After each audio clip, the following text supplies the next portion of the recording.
ዝና በድጋሜ ወደ እነ ብሩኬ ቤት መጣ።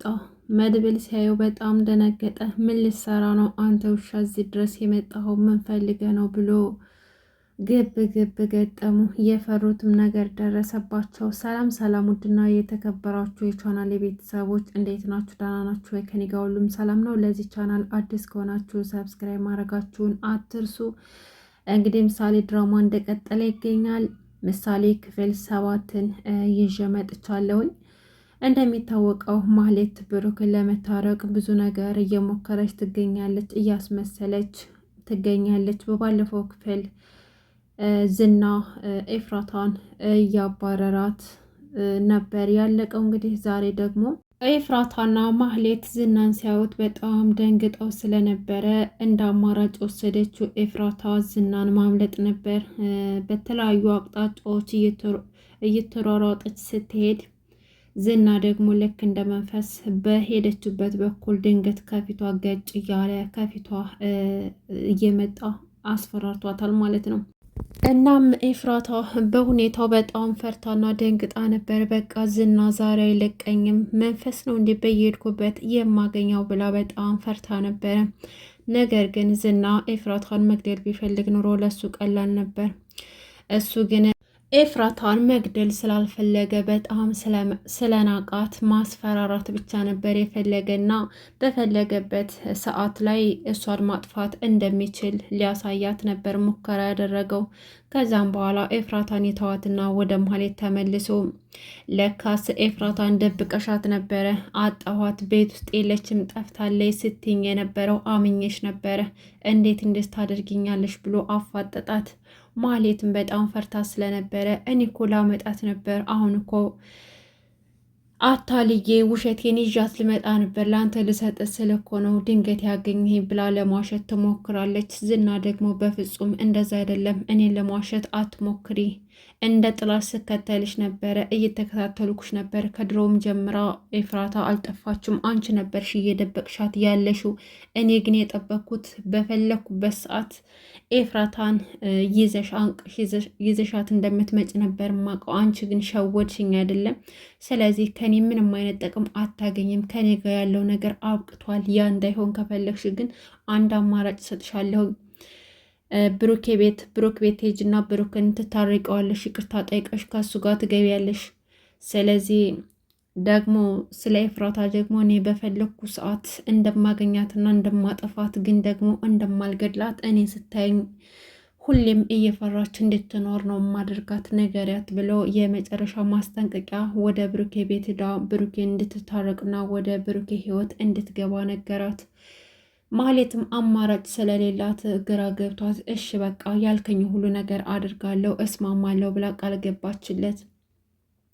እንግዲህ ሞገስ ደግሞ ከጠበቃው ተደውሎ በባለፈው ጥሩ ተስፋ ስለሰጠው ሞገስ ጥሩ ላይ ነው ያለው፣ እያገገመም ይገኛል። ነገር ግን ሉላ ያለችበት ሁኔታ በጣም አሳስቧት ዳጣ ሞገስን ልጠይቀው መታ ስለነበረ ዳጣን ወደ ሱቅ እንሂድ ብላ ይዛት ከሄደች በኋላ እያንዳንዱን ነገር የተፈጠረውን ነገር ስለ ጠበቃው ለዳጣ ነገረቻት። ምን ላድርግ ዳጣዬ፣ የሞገስን ንብረት እመልሰዋለሁ ያለው ሰውዬ እንደዚህ ካላደረግሽ ንብረታችሁ አይመለስም፣ ሌላ ጠበቃ ቀይራለሁ ብላችሁ በሌላ ጠበቃ ለመከራከር ብትሞክሩ እንኳን ሞገስን በወንጀል አስይዘዋለሁ፣ እከሷለሁ እያለ እያስፈራራኝ ነው። ስለዚህ ምን ባድርግ ይሻለኛል ብላ ለዳጣ አማከረቻት።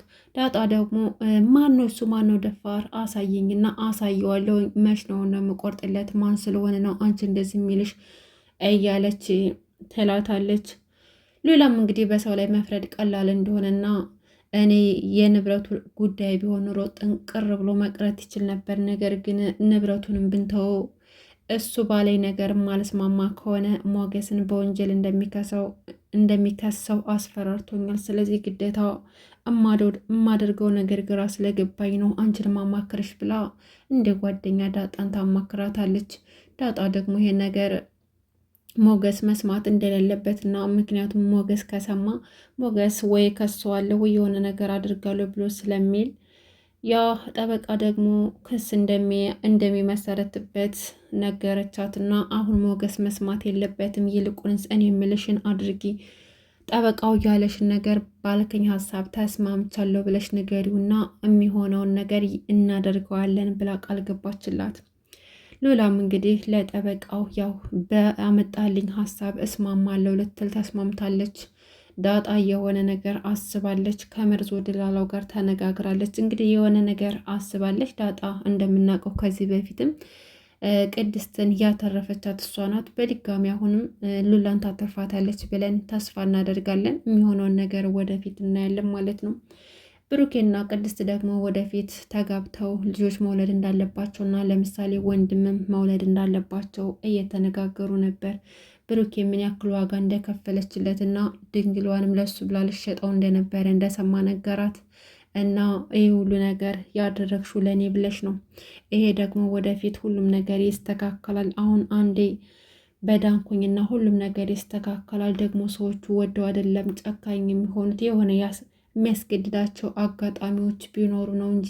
ስለዚህ ሁሉም ነገር እናስተካከላለን። አሁን ለምሳሌ ወንድም መውለድ ይኖርብናል ብሎ ሲነግራት ቅድስት በጣም እየተሽኮረመመች ነበር። ግን ሁላችንም ቢሆን የቅድስቴንና የብሩክን ሰርግ በጉጉት እየጠበቅን እንገኛለን።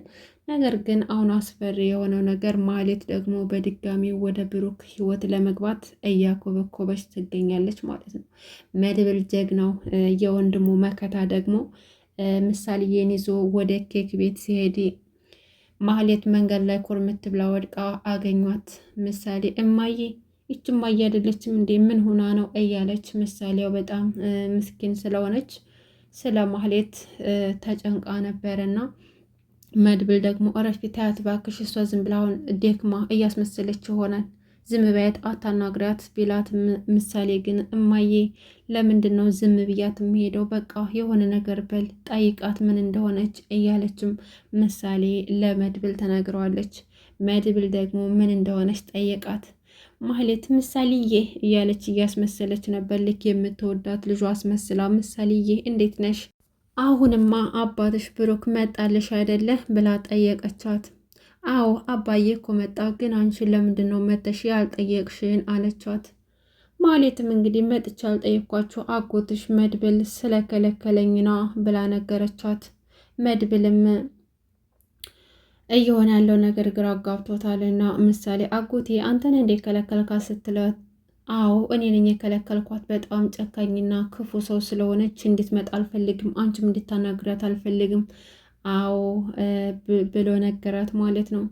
እና ምሳሌም አባዬ መቶልኛል እያለች ስትነግራት ማህሌት ደስ ያላት መስሏት ፈገግ ስትል፣ መድብል ደግሞ ብሩክም ሊያገባ ነው ብሎ ነገራት ማለት ነው። እና ብሩኬ ቅድስትን እንደሚያገባት መድብል አስረግጦ ነገራት። ለማህሌት ድል ባለ ሰርግ ደግሶ ወንድሙን እንደሚድረው ከቅድስቴ ጋር ነገራት ማለት ነው።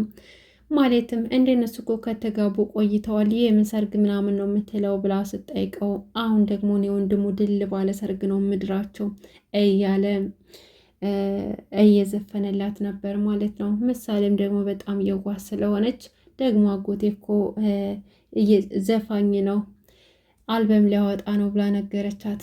ከዛም በኋላ ማህሌት ደስ ይላላ አለቻትና እናሁ ምን ፈልገሽ ነው እዚህ የተቀመጥሽው ብሎ ጠየቃት። ማህሌትም እኔ ምን ላድርጋችሁ እናንተ እኮ ናችሁ ያለሁበት ድረስ የመጣችሁት፣ እኔ ደክሞ ቁጭ ብዬ ነው፣ ምንድነው የምፈልገው ከኔ? ስፈልጉ እኮ መሄድ ትችላላችሁ ብላ ነገረችው። መድብልም የምትፈልጊውን ነገር ተናገሪ፣ የሆነ ነገር ፈልገሻል ወይ ደግሞ ገንዘብ ፈልገሻል? የምሳ ልስጥሽ እንዴ አላት። ማህሌትም አዎ እሱን ማካረክ ጥሩ ነበር፣ ደስ ይለኛል፣ ስጠኝ አለችው። መድብልም የምሳ ብር ሰጣትና ጥሏት አለፈ።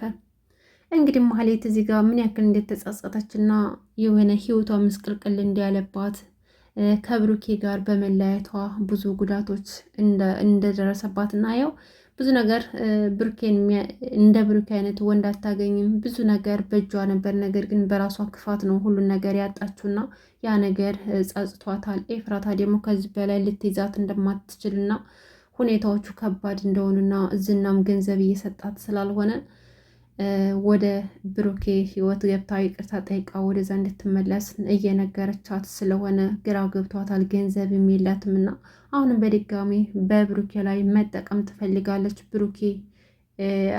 ብሩኬን አግኝታው ይቅርታ ጠይቃው ከሱ ጋር መኖር ትፈልጋለች። ግን ዋናው ነገር አሁን ብሩኬ አይሰማትም። ብሩኬ የሚወደው ቅድስትን ነው። በጣም ብዙ ዋጋ ከፍላለታለች ቅድስት። ስለዚህ ብሩኬና ቅድስት ናቸው አብረው መሆን ያለባቸው ማለት ነው። እንግዲህ ሞገስም እንግዲህ ያው ጥሩ ሁኔታ ላይ ይገኛል። በስተመጨረሻ መድብልና ብሩክ እንዲሁም ደግሞ ቅድስት ቁጭ ብለው እያወሩ ድንገት በር ይንኳኳል። ያ በር ሲንኳኳ ደግሞ ብሩኬ ቅድስትን ክፈች እያላት እሷም ደግሞ ልትከፍት ስትነሳሳ መድብልም አንቺ አይደለሽ የምትከፍችው እኔ ነኝ የምከፍተው እያለ ተነስቶ በሩን ሲከፍተው ያልጠበቁን ነገር ገጥሟቸዋል ማለት ነው።